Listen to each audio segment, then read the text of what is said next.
नमस्कार मित्रांनो, माझं नाव चेतन आहे. मी म्युच्युअल फंडमध्ये इन्व्हेस्टमेंट करतो.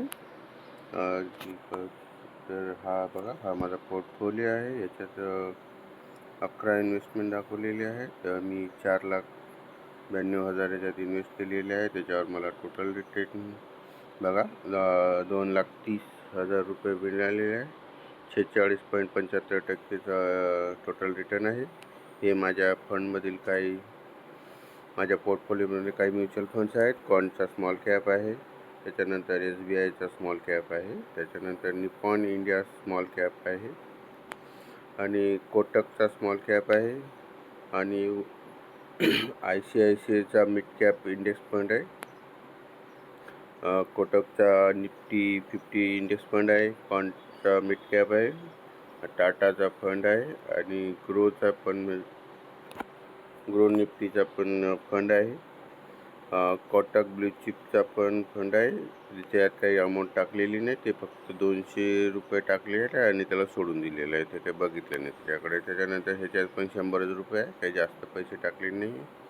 हिची पण SIP काही जास्त नाही आहे. ग्रोची 100 रुपयाची SIP आहे, जास्त काही SIP आहे नाही तिची. हे बघा, 100 रुपये जातात कटून, जास्त काही SIP केली नाही. माझी सगळ्यात जास्त अमाऊंट बघू शकता 1,50,000 रुपये आहे कॉनच्या स्मॉल कॅपमध्ये. कारण मी याच्यात जेव्हा मला पैसे मिळालेले आहे तेव्हा मी थोडा लमसम केलेला आहे. तर हे बघा, माझा पोर्टफोलिओ ॲनालिस्ट बघा, हे असं माझा ग्राफ बघा. मी सातत्याने SIP केलेली आहे. माझा इन्व्हेस्टमेंट ग्राफ तुम्ही बघसाल तर त्यात सातत्य दिसून येईल. जास्त हे नाही आहे की एखादा महिने टाकला आणि एखादा महिने. हे बघा, हे जे तुम्हाला थोडा ग्राफ खाली आलेलं दिसतं, हे मला थोडा पैशाची अडचण होती. मला मुलगी झालेली आहे, त्यामुळे मला थोडा पैशाची गरज होती, त्यामुळे ते मी काढले होते. त्यामुळे तो ग्राफ खाली आलेला आहे आणि पुन्हा आपली SIP जशी आहे तशी चालू आहे. मार्केट कॅप तुम्हाला मागे याच्यात बघून असं वाटलं असेल की स्मॉल कॅप खूप सारे घेतले आहे, तर स्मॉल कॅपमध्ये येत असणार सगळे पैसे. असं नाही आहे. माझे सगळ्यात जास्त पैसे मिड कॅपमध्ये आहे, त्याच्यानंतर स्मॉल कॅपमध्ये इन्व्हेस्ट होतो आणि नंतर लार्ज कॅपमध्ये. आता मला लार्ज कॅपमध्ये थोडेसे पैसे टाकायचे आहे. लार्ज कॅपमध्ये टाकायचे आहे म्हणजे कोटकच्या निफ्टी 50 इंडेक्स फंडमध्ये टाकायचे आहे. ते आता काही माझ्याकडे पैसे नाहीत. दिवाळीचा बोनस मिळाला तर मी नक्की टाकणार. तर हे बघा, त्याच्यानंतर अमाऊंट बघू शकता याच्या SBIमध्ये. आता याच्यात काय प्रॉब्लेम आहे, याच्यात तुम्ही हे करू शकत नाही, लमसम पण करू शकत नाही. हे बघा, इथं लिहिलेलं आहे the fund house has block one time investment in this fund.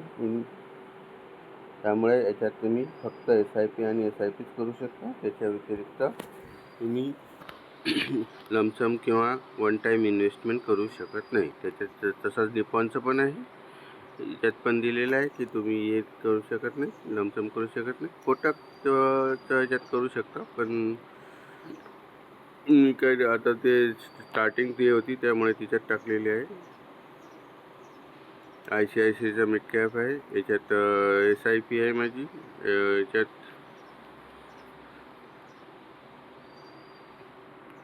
तुम्ही बघू शकता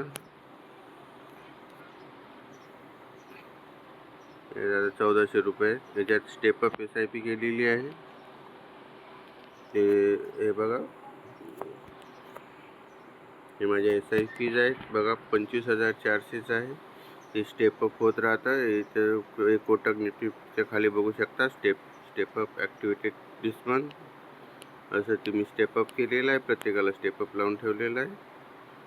अशा प्रकारे माझी 25,400ची SIP जाते.